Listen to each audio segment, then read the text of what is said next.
Well, it's great to see you, brother. Welcome So, back, Shanna. It's nice to see you. yeah. Welcome back to Detroit. Thanks, brother. It's been quite some time Obviously. since we've seen each other. Yeah, no. It's always great seeing you, and especially since we've been beside each other in Iraq and all that. So it's been great. So Shalom Alochun to our viewers as well, and Alochun, peace and many blessings. We're excited to bring you this podcast. I'm Shamash, and I'm Alookii. And it's funny, man. We've had a lot of long conversations leading up to this today.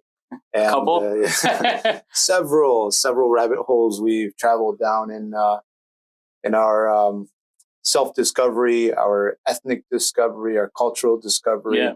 And it all kind of started in Iraq as far as our relationship is concerned. Yeah.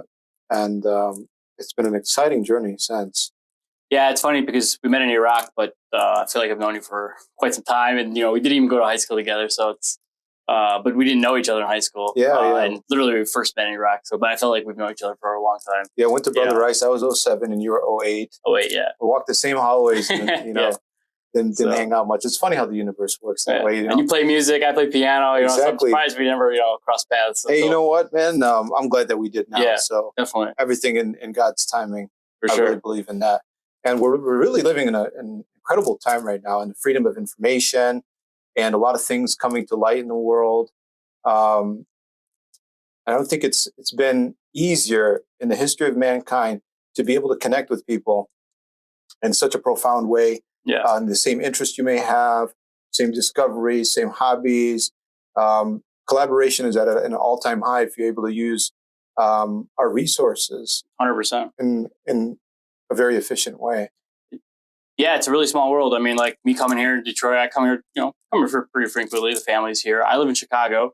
I practice law in Chicago, and it's a smaller world now than when our parents came here. Yeah. Connecting with people back home is easier. Connecting with people anywhere around the world is easier. Traveling is easier, sending products and everything. Yeah. Is shipping products, shipping goods. Everything is faster, quicker, more connected. And, we're blessed to live in this time. I'll be honest with you. Super because, blessed. The information's at your fingertips. You can get anything when you want it. Like, can't beat it. Yeah. Yeah. And it's really interesting. I mean, being in this 21st century lifestyle, but also coming from a very ancient past, and finding a way to bridge these two and integrate them. Yeah.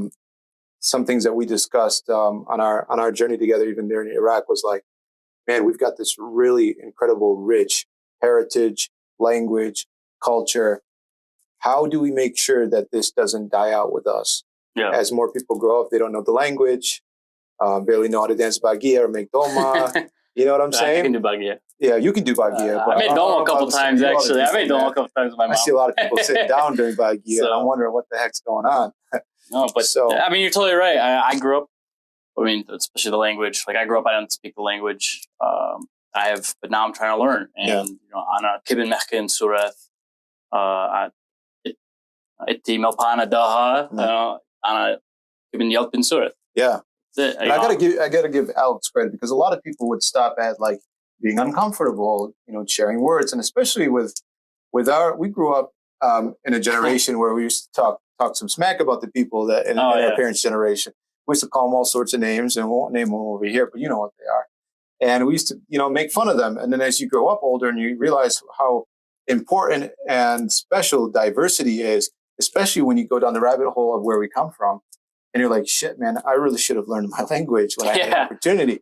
When your grandma was like, speak Suryoye, and you're just like, no, I want to speak English. Well, I have to say, part of the problem, I've always wanted, my whole life, I always wanted to learn. It's not like, but it's, grasping the language over time. You need teachers, especially if you don't learn it at home. Yeah. It's a different type of system, a different way to learn it. So you need teachers, you need access to this information. One thing that hasn't been accessible, really, in my opinion, has been the language. When I was growing up, maybe it's more accessible now. It is a lot more. It's a lot more accessible now. Now there's a few dictionaries. You can go online and you can search the words. There's YouTube videos and stuff like that. So it's growing, and it's just, I find it super important to learn. I think it's very intriguing too, because it's such an ancient language, and you can go to people that are older than you and go talk this language, whatever. So I don't know it fluently, but I'm learning it. As part of learning it, there's going to be a learning curve, and you're going to struggle. just like I struggled with chemical engineering. There's different terms, and even the law. I mean, we're both attorneys, and when we become attorneys, it's kind of speaking a different language as an attorney. Exactly.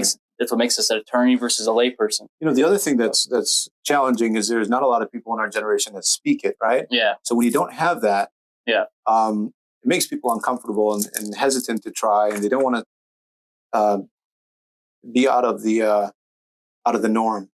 Yeah. So it takes a little bit of courage to be able to learn a new language, especially your own language, language that you probably made fun of a little bit. I mean, I think honestly, when anybody in our community that gets older, is our age, and doesn't know the language, I guarantee every single person probably regrets not knowing the language. And when they do, because it's such a culture, it's such an ancient language. We're one generation really away from having to be knowing it. Yeah. Let's say if we were all born there, we probably most of us would know it. So there is. We're also one generation from losing it all. Exactly. Yeah. The other thing. Really. That's the figure. But when people realize that it's a big mistake that they didn't pick it up is when they get married and they have children, because then their children grow up and they ask them, where do we come from? Sure. And what do we speak and all that stuff? Because everybody's talking about that stuff at school. Yeah. And they come back and mom's like, yeah, we're Chaldean and we're Christians from Iraq, which that's the thing. I don't ever want to hear anybody say that. We're not Christians from Iraq. Yeah. Might be true, but we're a lot more deeper than that. Cutting yourself off from your thousands of years of pre-Christian history is an abomination to your ancestors and forefathers. You know what I'm saying? Yeah. Well, it's just kind of nowadays, if you just said Christian, it'd be analogous to just saying I'm American. But now you wouldn't say I'm African American, Asian American, Latin American. You wouldn't identify with any of that. That's what Christian does to us. Right. It negates any self-identification. Right. Similar to if we just said we're American, or nationality. Yeah. If you just said you're American. Nothing wrong with saying you're American, of course. I love being American as well. Yeah. But it's just that kind of dynamic. I think the other thing that makes it complicated is that we're a people that are separate from Iraq. We were before Iraq. Iraq, a lot of people forget that Iraq is a new invention in the last 100 years. It's what, 100 and something. 91 years old? No, 1931. Is that what it was? 1931. Yeah, like a year before my grandpa was born. So everybody that we knew in our generation, unless you knew your great grandparents, would have only known Iraq. Yeah. And we're a nationless people, as they say. So that makes things a little bit more complicated in the context of figuring out where you come from and your roots, especially with a lot of misinformation that there is out there. Yeah. Especially on identity and stuff like that. But even there's kind of revisionists in every ethnic group. You if you actually dig deep enough, you'll see. For sure. And Jews and, I Arabs feel like and stuff the smaller the group, the easier the revisions are. But going back, we do because we're one of the few groups in the world that there are more of us outside our homeland than in the homeland. Right. And Germans are more Germans in Germany than et cetera, like that. But a lot of those people don't speak the language, and a lot of who we are as a people and our roots are hidden in our life. They're not really hidden. They're hidden if you don't know the language. Hidden in plain sight. Yeah, they're hidden in plain sight. Who we are and where we come from. It's all in the language, which is why it's important to learn the language and find out for yourself. And this is partly why we've gotten together because people don't know. They don't know the language. They resort to things like the internet, which is there's a lot of misinformation out there.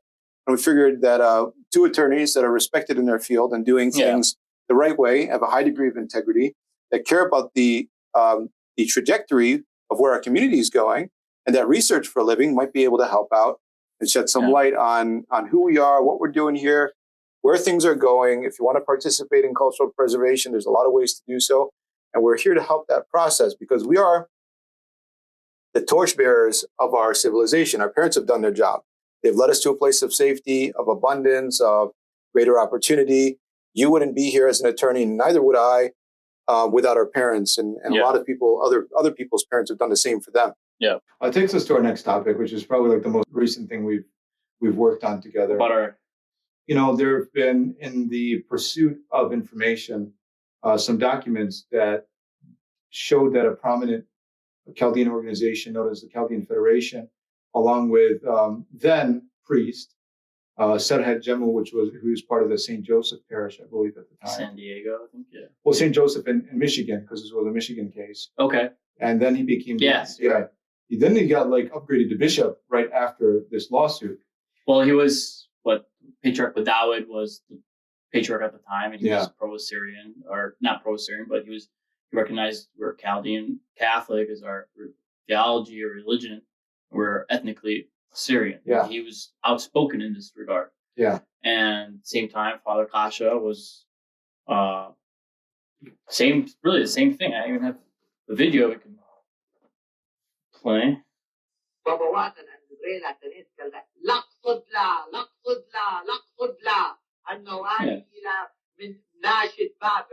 No.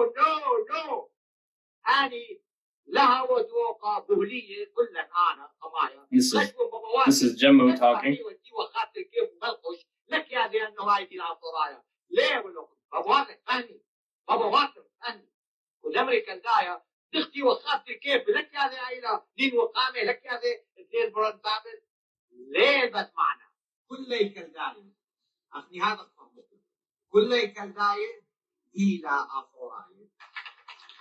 Yeah, so he was using the Persian word for Assyrian.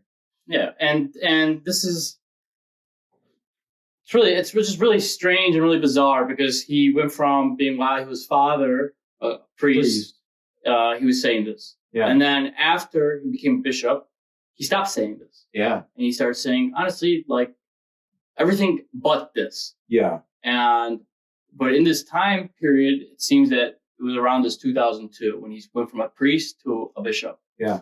And in 2001, he was sued. Yeah. By a person named Amr Shendaj, and he was sued, and Chaldean Federation was sued. Yeah. And in 2002, there was a new diocese being formed in the U.S. for the Chaldean Church, West and East, and he was being the one groomed for, or he became the bishop of the new diocese in the West. Yeah. And this lawsuit was all going on at the time, and after this lawsuit, he's bishop, and he's been anti-Assyrian, and really 180-degree switch to tune. So we know that the subject matter of this lawsuit was over the then created version of the Chaldean Assyrian Syriac unity flag, which was approved by the Chaldean Federation. And we went through some pretty great lengths to get these documents, guys, because his name is Amr Shendaj. We believe he changed it at some point, but we believe it to be of Iranian, Kurdish origin. The dude says he's from Baghdad. We've had discussions with him through Facebook, through accounts that are not him, but claim to be him. He hides behind pseudonyms. But the thing is, too, is he's writing history books on Chaldeans and being interviewed as somebody who has a PhD and is a historian. And he calls himself a scholar. The problem is a historian, a scholar, an expert, and he is anything but those things. He is what I believe, in my opinion, to be extremely misleading. And if it isn't deliberate, it is a wanton disregard for the truth. Yeah. My opinion is they're it's intentional. I think it looks to be intentional. I'm always like to give people the benefit of the doubt, but when you decline my repeated invitations, very kind and peaceful invitations for a debate, they've been refused and not reciprocated. So it leads me to believe if you're a scholar and you want to get your message out, why don't you take the opportunity to set the record straight on what you believe and where your sources are and where you come from, and show people your face a little bit. Here's what had happened. Alex had ordered the transcripts, 473 whopping pages from the Eastern District Court. So there was a law case from 2001, filed in 2001, Amr F. Shandaj, plaintiff versus the Chaldean Federation of America, and Sarhad Jemu. United States District Court, Eastern District of Michigan, Southern Division. This case started as a copyright case for using a newly adopted Chaldean flag that had been approved by the Chaldean Federation. The Chaldean Federation, and Sarhat Jemmu was a member of the Federation. They had brought in Amr to help with their new flag they wanted to create because he was a digital illustrator. He's a digital illustrator. He knows how to take and edit images. And I've caught him editing some other images. Yeah. Fake images, and it's really strange. But the Federation had approved this newly adopted Chaldean flag that, here it is. The Chaldean Federation of America General Assembly voted to accept the Chaldean flag on Thursday, March 4th, as a true representation of the Chaldean community. This flag is a unifying symbol for all Chaldeans, Assyrians, and Syriacs in diaspora around the world. So here you can see that there's a clear intention of the Chaldean Federation to engage in unity among all of these communities, and so designed a flag for this purpose. And I think that this was Amr's flag. They wanted to use it. Right. But they wanted to use it in a way as a unifying symbol. Right. And what happened was, the Federation was using it, and Amr filed a copyright for this flag. Right. And we think he did it. We think we did it behind their backs. Yeah, without their knowledge. He definitely did it without their knowledge. So imagine you're working on something with somebody, then he goes behind your back and creates a copyright, and then sues you. Yeah.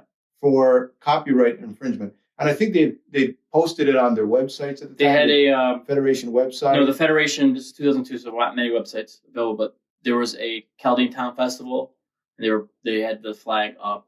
But also Sarhat Jemmu had made a pamphlet, and he had distributed this pamphlet at the church. And in this pamphlet, there was the flag. And Amr sued Jemmu for using the flag in this pamphlet, which is odd, because why would you sue one person when you can sue the whole church if it's about money? Right. It seems to me there may have been a personal vendetta involved in why he would name Sarhat personally, because he didn't name anybody else personally in the Chaldean Federation. Right. Maybe he wanted a one-up on the church, and this was his way to do it through a personal attack on Sarhat Jemmu, who, previous to this lawsuit, was a huge proponent of unity, as in the and the pamphlet that you played. And the pamphlet, as well as a patriarch at the time too. But then the patriarch also unfortunately passes away in 2002, 2003. But the pamphlet that Sarhat Jemmu passed out was titled "Contemporary Chaldeans and Assyrians: One Primordial Nation, One Original Church." Right. Which is very different than what you hear Sarhat Jemmu and others say today, coming out of the Chaldean church. Now, what I think is interesting is there's a lot of transcripts and papers that we had read through and sifted through, and there was a settlement agreement involved. And those of you, if you're lawyers or have anything to do with the legal field, or unfortunately have been involved in a lawsuit yourself, you know that settlement agreements are confidential. Yeah. They're not entered into the record. Other than the parties and their attorneys, nobody really knows the contents of these settlement agreements, unless parts of them are read into the record as a result of a court hearing, which we were lucky enough to see that some of the conditions of this settlement agreement, or proposed settlement agreement at the time, which were later adopted, they were entered on the record. And if you want to share some of those terms, I think it's going to make a lot of sense why there's this huge separatism before there's this unity. And remember, this is just pre-Iraq war, which is a vital time in our history when we experienced huge mass migrations out of Iraq, lots of persecution. So this is a very interesting time in our history, 2001, 2002, 2003, as a nation, as a people. Yeah. So, in the court, they talk about gag orders. Yeah. You've been into settlement, gag orders, so that no parties talk. And they say both sides. No parties talk about the settlement agreement. Yeah. But I know nobody allowed to share is an extra order that's entered to make sure everybody keeps their mouth shut. Both sides would heartily agree to have a gag order in place, and that is none of the defendants and plaintiff, including the board members of defendants, the Chaldean Federation, can talk about the proposed terms or the actual terms of the settlement agreement. And in this, the attorney for Mr. Shandej goes on, the parties have agreed that the defendants, within 30 days of today, will cease and desist from using the flag, which is the subject of this lawsuit, and will not promote or utilize any other flag as allegedly being the Chaldean flag without first going through the process, which I'll explain in point 4 of the settlement. Which is, by the way, this is the unity flag that the Chaldean Federation voted on and stated that their intention was this flag was to signify unity. Yeah. So now this lawsuit is creating, as a result of the settlement agreement, a condition that says you're not ever allowed to use this flag, and you're not allowed to use any other flag as a Chaldean flag without my consent, without my approval. That's Shendaj's approval. So now he basically owns Serhed and the Chaldean Federation that they are never allowed to use any other flag other than what he says should be used. That's as part of a settlement agreement. Yeah. Along with $5,000 to be paid and other points. And there was a process. They go through a process. One or both of the defendants will submit a proposed flag to the court, my client, within 60 days of today. My client will then have 30 days upon receipt of the proposed flag to indicate whether he believes that any of his property rights are going to be violated. That's client being Shendaj. We should. This is Shendaj's point. Yeah. So Shendaj is going to approve. So if my client believes that he has no intellectual property rights which will be violated, he will give an affirmative answer to the defendants and will tell them in writing, and he will not sue them for copyright infringement. So imagine being a priest at the time and preaching love and unity and his factual history, right? In conjunction with the Chaldean Federation that agrees with the same thing. And they want to, branch their brotherhood with the Assyrians and Syriacs all around the world. Yeah. And then you get into this nasty petty lawsuit. Very petty lawsuit. Petty. This is over a flag that's supposed to signify unity among brothers and sisters of a nation. Let me just read you the nationless nation. And let me just read you the Constitution of the Chaldean Federation. Sure. Constitution of the Federation. We, the Chaldeans of the United States of America, are the descendants of the ancient inhabitants of Mesopotamia, today Iraq, mainly the Babylonians and the Assyrians. This is the first line of the Constitution of the Chaldean Federation of America. Mm. Seems like there was he wanted to get them or something like that. Yeah. And he was very disappointed. He was also, he was brought on. This flag they kind of put together. Jemu and did you ever find out how he was brought on? I mean, how did they discover this guy? Jemu brought him on. Jemu brought him on. That's what the case said. Jemu brought him on, and it seems that Amr was dissatisfied that they approved this flag, and no credit was given to this flag. You have to understand it. This was an art piece. He believes he's an artist, and with art, more notoriety. You have one notorious piece of art or anything. Yeah. Now, but with their name, it would go up and give him value. So he's definitely thinking that. Or here's the thing, though, with what you know about copyrights. Yeah. If the Chaldean Federation or Serhed were a part of any design, even like with how far the squiggly lines. Yeah, I thought about this. How far the squiggly lines. And I've read this, and I look up and reading this, and they talk about how Jimmy were talking about they would move the line here, move the line this, the thickness. Any contribution in a copyright would make you a co-author. So you're a musician. Right. If you're recording, we're in a recording studio. Yeah. If you're recording your music and I cough or, throw in a ha-ha in the background and then ha-ha, or that ha-ha becomes part of the song. Yeah. And now it's, a little bit of a, people recognize it. That's like a little hit in the song. Yeah. Gets a drop and goes, oh, ha-ha. You're a co-author. You're a co-author. End of story. 100% split the royalties. 50. You're entitled to a split of the royalties. So possibly, and I've actually heard a little tidbit about somebody else who may have claim to this flag.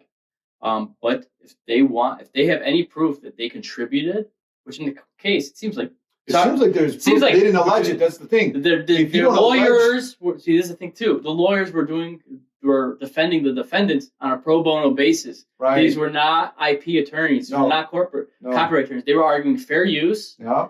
And that was really it. Well, they were arguing fair use, and it was not a copyrightable flag because let this be a lesson to those of you that are out there that like to get things done on the cheap. You get what you pay for. Yes, some of us are a little bit more expensive, or you maybe even fall into the average category in terms of how much we cost or how much other attorneys cost, but you definitely get what you pay for. And get it in writing. And then the churches got deep pockets, man. I mean, they could have gotten the creme de la creme of attorneys and avoided all this. and as a result, maybe not put our entire nation in a very bad cultural and it's confusing. It's confusing our youth, to be honest, because now we have a 4-point star. We went from a 4-point star to an 8-point star to an 8-point star using the same guy's flag. Right, because he approved it.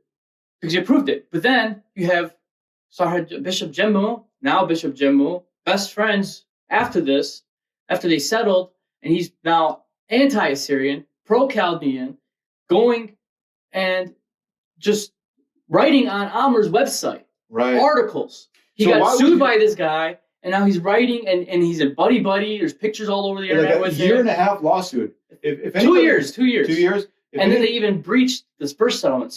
They breached the first settlement because by continuing to use the flag, and then Amr sued him again. Or it was an accident, too. It was an accident. Yeah, it was probably an accident. But he sued him a couple of times again to enforce the settlement agreement. I mean, and it was causing so much problems. The attorneys were trying to withdraw from representation. They were trying to withdraw, and then it became moot. Yeah. Because they eventually settled. They resettled. And after this resettlement, paid Amr more money. After this resettlement, Bishop Jemu is writing for him writing for his website. He's pro-Chaldean. He's pro all of this 8-point star to separate us from. And now I grew up not even like knowing any Assyrian brothers, not even knowing any Syriac brothers or anything like that. And that his church has always been known as a dissident type diocese. Even if you can Google the Western San Jose Diocese or Bishop Jemu, you'll see comments about the diocese being dissident and being a problem within the Chaldean Catholic Church. Yeah. I mean, it's all very bizarre. We also know like a lot of other relatives of his, younger generation that go out and spew this nonsense. Very, very, we call them separatist. A very divisive, separating rhetoric, content. And the pages, when I see on social media, the pages that want to use that 8-point star that we now use, they consistently are making posts that Assyrians are racist. The racist are Assyrians. Assyrians aren't a real race. The British gave them the Assyrian name. What kind is this representative of who we are as a community, just in general? Yeah. When they're putting this flag, it's supposed to be representative of all our people or community. Yeah. Even though I don't believe it's true, because we're not Chaldean, we're ethnically Assyrian. But they're putting the flag up, and then their posts and their story are accusing Assyrians as racist, members of the Church of the East as racist. And here's the thing, we got to take a step back and ask ourselves, is this what Jesus would do? No, I'm serious. I'm serious. It's not representative of our community. Not of our community, not of our faith, not of our upbringing. Like nobody brought you up that way, and you sure as hell don't hear it at the. No. And the people Sunday homily, and they're all associated with each other. Yeah. With Amr and Shendesh, they're all associated with each other. Yeah. They all know each other. They all share their social accounts. But here's the thing: a settlement agreement is a consensual agreement by both parties. Yeah. By both parties, nobody has to agree if they don't want to. So you have to ask yourself, who pressured who to settle, and what was at stake. Yeah. Why didn't he just pay damages? Also that. But here's the thing: we know of some manipulative terms of those agreements because they're stated on the record. But what we don't know is how many other terms we don't know the rest. Everyone else agreed to in order to get this case shut. And nobody can use our flag. The flag, the Chaldean flag today, nobody can use it. Nobody can use it without Amr's if I wanted to do an advertisement as an attorney to the Chaldean community and put the flag up and say, hey, I'm an attorney. Here's a Chaldean flag, just so the Chaldeans can know that I'm Chaldean. Yeah. Right. So they know that I'm a Chaldean attorney. They can come to me as an attorney.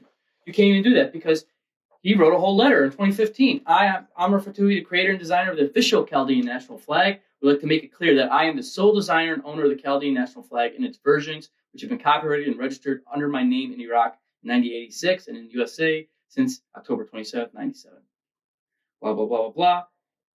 So this is a guy that really likes. If you are not going to make $1,000, if you're anything under $1,000, you can use it. So basically, if you are going out and you want to just show it in your home and stuff like that. Yeah. But any organization that's using his flag right now is liable because they're making more than $1,000. Yeah. What's that? $1,000 is nothing. And that's his terms. You can only get permission and authority to use it if the profit will not exceed $1,000. What's interesting to me is no other nation on earth that has a flag would have such bogus and disgusting terms to use a flag? You know what I'm saying? This was in 2015. Can you imagine You wrote this in American 2015. flag, putting an American flag on your website? This is 12 years later. Yeah. Can you imagine putting a Canadian flag on your website for business and say, proud Canadian, and somebody comes on your I don't understand why they serves you a lawsuit? What I don't understand is why the Chaldean Federation or any other group just didn't pick a different flag with different colors. He doesn't own the symbols. Here's the thing, though. Because in the settlement agreement, it says you will not use any other flag as a representation of the Chaldean people other than the one that I approved. That was part of the settlement agreement. So since they're Chaldean Federation and they didn't go to trial. They didn't go to trial and they lost in the summary judgment. Freaking wimps. Yeah. I mean, it's stupid. I don't know what's going on. It is really weird. It is very bizarre. And here you see a vibrant community of people that got together, would put different events together, commencement ceremonies, all sorts of things. Chaldean town stuff that was in this, the pictures looked amazing. Yeah. We had a very vibrant community. It was top. Did you see the advertisers in the pamphlet? Yeah, some big names. The biggest names in Michigan. Yeah. The biggest names in Michigan. It was a huge thing. And where's the Chaldean? So after the settlement agreement, you see Bishop, he becomes bishop, so that he gets promoted somehow. Don't know how. You think that if you're part of a lawsuit that brought some sort of shame to you, you'd be demoted, but he was promoted and then relocated somewhere. And then his entire angle on where we come from and who we are as a people changes. And that's overnight. Okay. And then you see all these people in Chaldean Federation. We won't name any names, but you could look them up. And it's public knowledge. I mean, I guess we could put some material out. But you see all of these people who were once really big names in the community, who were proponents of community get-togethers and things. This federation. Completely die out. Yeah. Completely die out. And as a result, our generation suffers. And these guys can't even talk about it. That's a crazy thing, is they entered the settlement agreement. They get the life zapped out of them, the motivation, the passion for their community, and they can't even talk about it. Yeah. That's sad. I can't even use the Chaldean flag to advertise for my services to Chaldeans. It makes no sense. That's the thing. And then this guy also writes books on the history of Chaldeans. And let me tell you, I have his book. I brought it with me, but it's not with me right now. Okay. But I have his book, and he took the idea that Proto-Euphratic people, the people who before civilizations of the Sumer and those original Sumer, he took Proto-Euphratic and said this guy who came up with this term was wrong. It should be called Proto-Chaldees. These were Proto-Chaldees, and the Chaldeans, the Assyrians, the Babylonians, they're all Chaldean, this Proto-Chaldean descendants. Yeah. Well, if he could change that name, why can't he change the Assyrian name or the Chaldean name to Assyrians and say Assyrian, and just start changing all these other names because I don't like the way that it was originally named. At the end of the day, the naming doesn't matter. It's the genetics, the language, the history, and what people actually put down and left us. I think there's a deeper mission at play. It's the age-old divide and conquer tactic. If we are divided as a nation, we'll never have a chance at a nation or autonomous region. It could be possible this guy is masquerading as a Chaldean, because Shendaj certainly is not a Chaldean last name. When confronted, he makes up all different stories that don't make any sense. Nobody's been able to... There is a Kurdish village called Shenendaj. Yeah. Shenendaj. Yeah. Shenandaj. Yeah. Shenendaj. So you think that somebody who should be proud that you designed the Chaldean flag and that was an integral part of shaping this Chaldean identity is at least present day in the last 30 years, you'd be proud to come out and be like, hey, look at me, I've done all this research. Why hide? I'll just say, if he sees this episode, he should rewrite his letter of authorization to an open source copyright. Anybody can use it. I think if you see other than pornogaphy and politics and that kind of thing, you can do that like everyone else does. That's the law. But for all the community, Chaldean Catholic community, this flag is tainted. It should be removed, in my opinion. Yeah, I completely. And it will be under control by Amr Shendaj for his life plus 70 years. Yeah. So you're better off